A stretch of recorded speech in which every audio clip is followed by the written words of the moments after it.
Hello, friends. It's Aunt Nikki of Your Story Hour again. How are you guys doing today? Since social distancing is continuing to be a reality in many communities, Uncle Jon and Aunt Carole and I decided we're going to continue reading stories to you guys, a chapter a day. Actually, this book we may do 2 chapters at a time because they're only about 4 or 5 pages each. We have chosen to read The Bluebirds and Their Neighbors by, I better turn it around, Neil Wayne Northey. This is a book I have heard as a kid and have read to my family. And we're going to read this to you. Now, Uncle Jon and I are going to take turns reading, but Aunt Carole still has issues uploading videos. So she's going to jump in from time to time and be a surprise reader.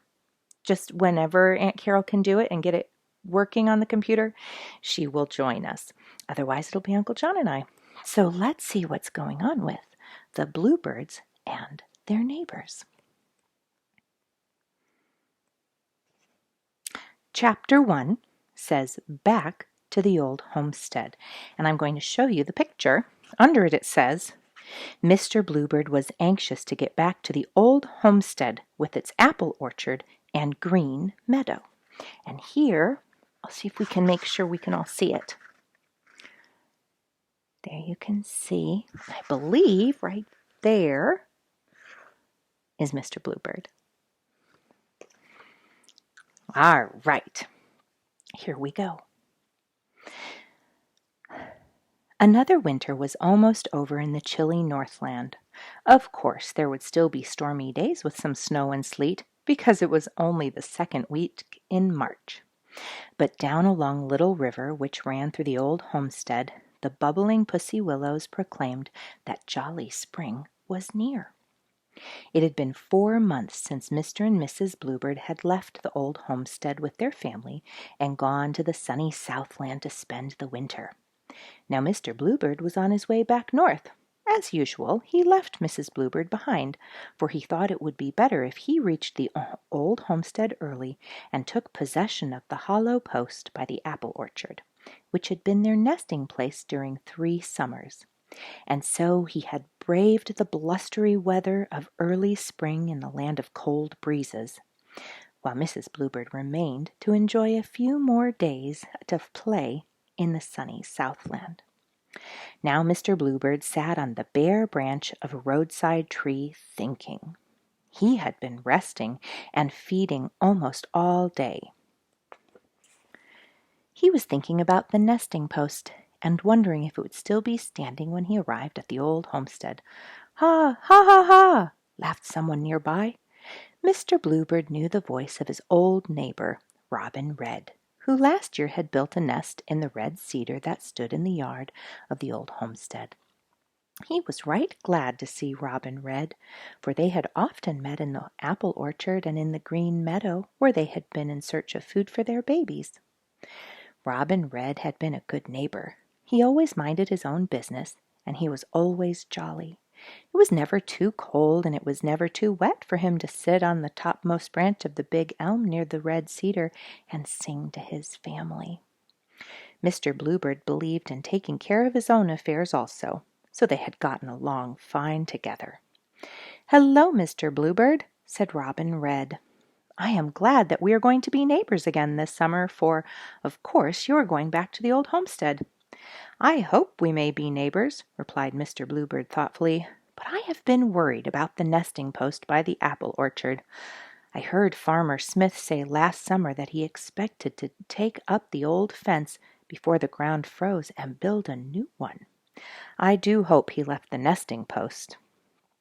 Robin Red did not mean to be unsympathetic, but he was at least a little thoughtless. "You should build a new nest every summer, as I do, and then you wouldn't have to worry," he said. "Perhaps you are right," replied Mr. Bluebird, "but I know that Mrs. Bluebird would never agree to do that. It wouldn't seem like home if we changed every year. What shall I tell her if the nesting post is gone?" "Where did you spend the winter?" asked Robin Red. "In Mexico," replied Mr. Bluebird, "and I am anxious to get back to the old homestead where it isn't so crowded. It seems as if everyone goes south to live during the winter." "I believe that's true," agreed Robin Red. "The old homestead with its apple orchard and green meadow and little river and duck pond suits me." It was growing dark, and Mr. Bluebird was anxious to be on his way. "I must be going," he said, "or I shall not reach the homestead by morning." "Ha, ha, ha, ha, ha!" laughed Robin Red. "I'll be along in a few days." It was not yet light the next morning when Mr. Bluebird reached the old homestead, so he sought the sheltering boughs of the red cedar and rested. When golden fingers began to streak the east, announcing that the laughing yellow sun was about to appear, he flew to the big elm, which stood near by with its bare arms reaching skyward. From it he flew to the housetop.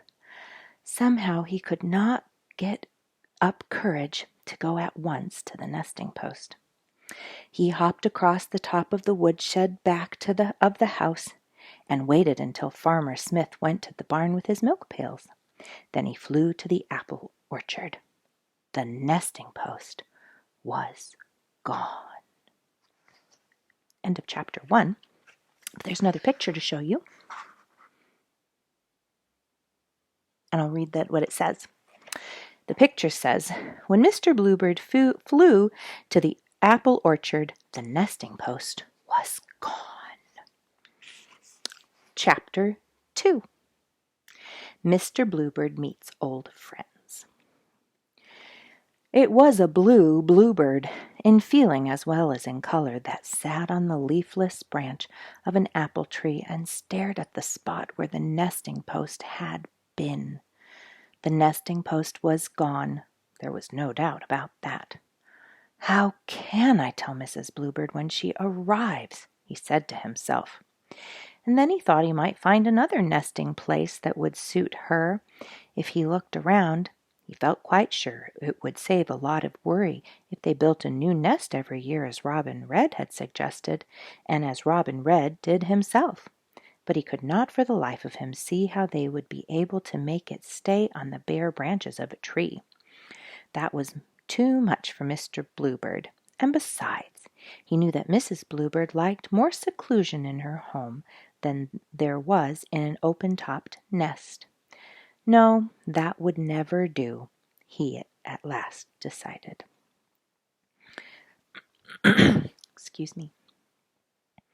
Mr. Bluebird heard a clear whistle that came from the vicinity of the hedgerow, which grew along the back of the apple orchard.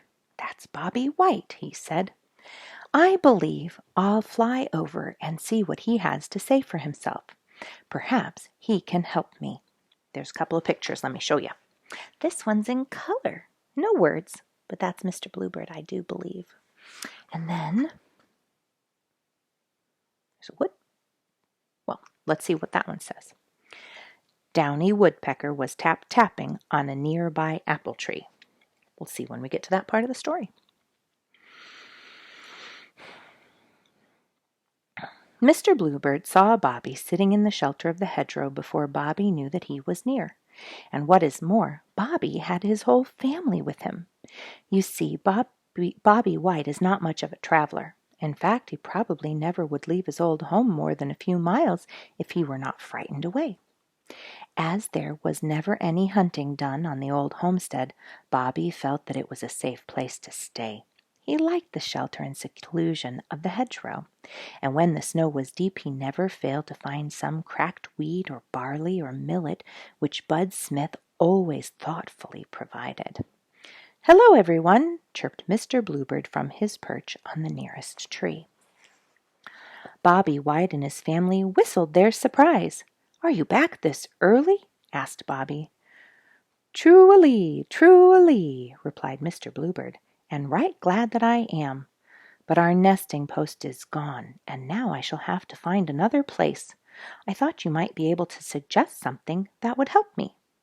Bobby White walked over so that he would be a little closer to Mr. Bluebird, and stood on one foot while he thought. "Why don't you build a nest on the ground as I do?" asked Bobby. It is no trick at all, and I have seen any number of good places in the hedgerow. I'm sure there are enough for all of us. Have another picture. And that one says, Mr. Bluebird flew straight to the rambling old barn. Now Bobby looked over the hedgerow as his Now Bobby looked upon the hedgerow as his own private grounds, and Mr. Bluebird thought it was very gracious of him to offer a building place. The summer before, Bobby had invited Woodsy Thrush to build his nest anywhere he chose in the hedgerow, and Woodsy had found a place to Mrs. Thrush's liking in a secluded part and far enough above ground to be safe from Hunting Cat and Snoop the Weasel and other enemies. Mr. Bluebird knew that it would never do for him to follow Bobby's suggestion, much as he appreciated the offer. "You see how it is, Bobby," he said. "Your coat almost exactly matches the hedgerow, and if you don't move, your enemies are not likely to see you, whereas it is hard for me to hide, and then your babies are soon able to take care of themselves. Well, mine must be fed and kept in the nest until they can fly. If they were on the ground, I am sure Hunting Cat would get them." There was a tapping on a nearby apple tree, and Mr. Bluebird looked up in time to see Downy the Woodpecker remove a fat grub and swallow it. Evidently he had heard what Mr. Bluebird had said about nest building. "Why don't you make a hole in a tree with your nest as I do?" he asked. Mr. Bluebird felt helpless. Here was another friend offering a suggestion, but he knew that his bill was never intended to be used as a wood drill. Downy believed in using his head, but he used it more like a wood chisel than he did for thinking. He had pecked at trees so much that he was fairly cross-eyed. There was no use denying the fact. Mr. Bluebird was getting discouraged. It seemed as if all his friends were ready to give advice, as friends usually are, and they meant well, as friends always do. But what he wanted was help. How could he build a new nest in a tree every year as Robin Red did, or on the ground as Bobby White? How could he peck a hole for one as Downy the Woodpecker did? Then he had an idea, and it seemed so good to him that he flew straight to the top of the rambling old barn, without even thinking to thank his friends for their friendly suggestion. Mrs. Bluebird would be arriving one of these days, and something had to be done soon. And that's the end for today. Have a lovely day, and we'll get back to the Bluebirds and their neighbors tomorrow. Bye.